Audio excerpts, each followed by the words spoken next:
이수연의 애프터 출발합니다. 마감 직전 시장은 어떤 흐름 보이고 있을까요?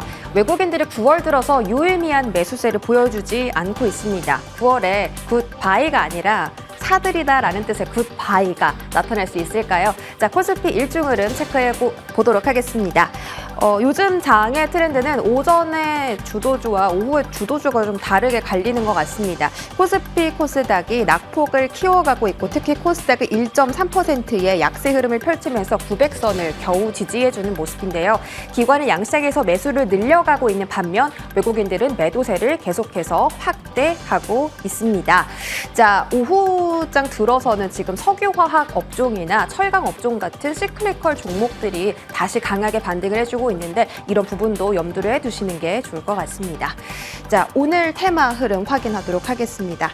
자, 테슬라가 되살린 자율주행의 불씨 먼저 체크를 해보도록 하겠습니다. 테슬라가 다시 한번 자율주행 관련주들의 급등을 붐을 키웠죠. 모건 스탠리에서 나온 보고서 때문입니다. 테슬라의 도조라는 슈퍼컴퓨터가 전기차 시장의 전체 가치를 500억 달러, 즉 한화로는 662조 원가량을 증가시킬 수 있다라고 보고서를 발표했고요. 목표 주가는 250달러에서 400달러로 60%나 상향 조정을 했습니다. 이 소식에 힘입어서 테슬라의 주가는 10% 급등했고 목표 주가까지는 아직 한 46% 정도 업사이트가 열려 있죠. 도조라는 그 슈퍼컴퓨터는 이런 슈퍼컴퓨터입니다. 도조의 반도체가 특히 엔비디아의 GPU보다 6배나 더 빠르게 처리를 할 수 있고 또 가격도 더 저렴해서 엔비디아의 대항마로 불릴 수 있지 않을까 이런 내용이 보고서에 나타나 있었고요. 테슬라가 지금 이 도조 컴퓨터를 사용해서 추구하고자 하는 바는 자율주행 로봇 택시의 도입을 가속화를 시키고 또 자율주행 관련 소프트웨어 기기를 판매를 해서 다른 기업으로부터 이 자율주행 관련 웨어에 대한 수입을 창출하겠다라는 겁니다. 이 자율주행 불씨가 이렇게 계속 커지고 있는 상황인데 다음 화면 보도록 하겠습니다. 그래서 국내 관련주들 어떤 영향을 받았을까 해서 많은 기업들이 있지만 딱 두 가지 종목만 들고 와봤습니다. 퓨런티어와 라이콤 두 가지인데요. 퓨런티어는 경쟁사 대비해서 높은 정밀도를 가진 자율주행 장비를 생산하는 업체고 가격 경쟁력도 타 시장에 비해서 상당히 높은 것으로 확인이 되고 있습니다. 사실 시장에서 퓨런티어에 대해서 안 좋은 평가를 내렸던 건 그동안 실적이 좀 많이 부진했다. 시가총액이 실적에 비해 너무 크다라는 부분인데 조금 더 뚜껑 열어보니까 영업이익이 확연히 다른 흐름을 보여주고 있었습니다. 2023년도 올해 영업이익은 전년 동기 대비 464% 성장할 것으로 예측하고 있고 2024년도에도 영업이익이 크게 상승하면서 영업 레버리지를 본격화할 수 있다라는 리포트가 며칠 전에 나왔습니다. 이미 고객사로는 이렇게 다양한 종목들 확보를 해놓고 있는 상태고 특히 수주 잔고가 지금 많이 쌓여 있어요. 이 수주 잔고의 비율 중에서 차량용 장비, 전장용 장비의 매출이 지속적으로 상승하고 있고 그 장비 매출의 비중도 계속 늘어가고 있다라는 상황입니다. 수주 잔고가 쌓여 있으면 본격적으로 6개월 뒤부터 매출에 좀 반영이 되기 때문에 수주 잔고가 많이 쌓여 있다라는 점이 퓨런티어의 가격 경쟁력을 확보하는 큰 이유 중에 하나로 보실 수 있겠고요. 라이콤은 세계 최초로 초소형 라이다 센서를 개발한 기업입니다. 펄스트 파이버 레이저라고 불리는 건데 이 기기를 지금 테슬라 파트너사인 글로벌 자율주행 라이더 기업 L사에다가 테스트 초도 물량을 5월 달에 공급을 했다라는 소식이 전해졌었고 테슬라와 좀 직접적인 연관이 있기 때문에 라이콤도 테슬라 관련주로 묶이면서 오늘 시세가 강하게 나타났었지만 아쉽게도 상승분을 모두 반납하고 10% 정도의 상승을 유지하고 있는 상태입니다. 자율주행 관련주들이 아침에는 강했는데 오후장 들어서는 좀 부진한 흐름을 보이는 종목들도 많죠. 하지만 화면에 나와 있는 퓨런티어는 다시 상한가 시도에 들어가는 중이고요. 캠시스, 옵트론텍, 라이콤 등등 아직까지 상승부를 빨갛게 켜주고 있습니다. 다만 유의할 점은 테슬라는 직접적으로 상용화 기술을 개발해서 주가 상향을 받은 건데 우리나라 기업들은 상용화 기술이 있는 것도 아니고 오로지 낙수 효과에 기대서 주가가 상승하는 것이기 때문에 정말 이 기업들의 실적이 찍히는지 명확한 이유를 살펴보고 투자를 해야겠다라는 전문가의 분석도 있었습니다.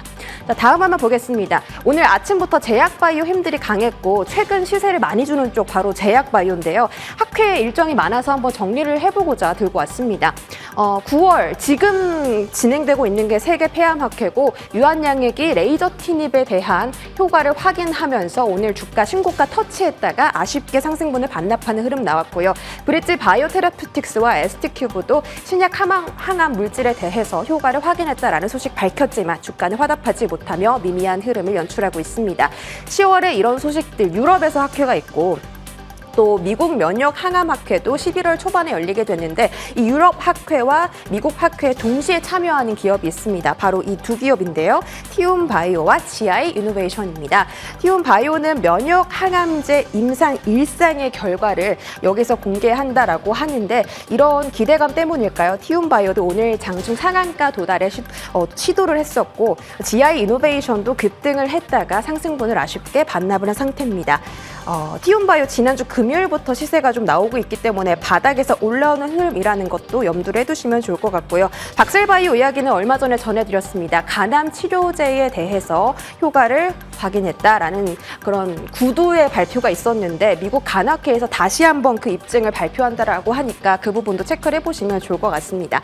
8월 30일 수요일 날 상한가 도달했고 횡보하다가 오늘 장중 급등이 나왔는데 아쉽게 이쪽 종목도 윗꼬리를 달았네요. 자, 다음 화면 보시면 학회와 관련 없이 개별 이슈로 올라온 종목들도 있었습니다. 엑세스바이오와 ABL바이오가 그 주인공인데요.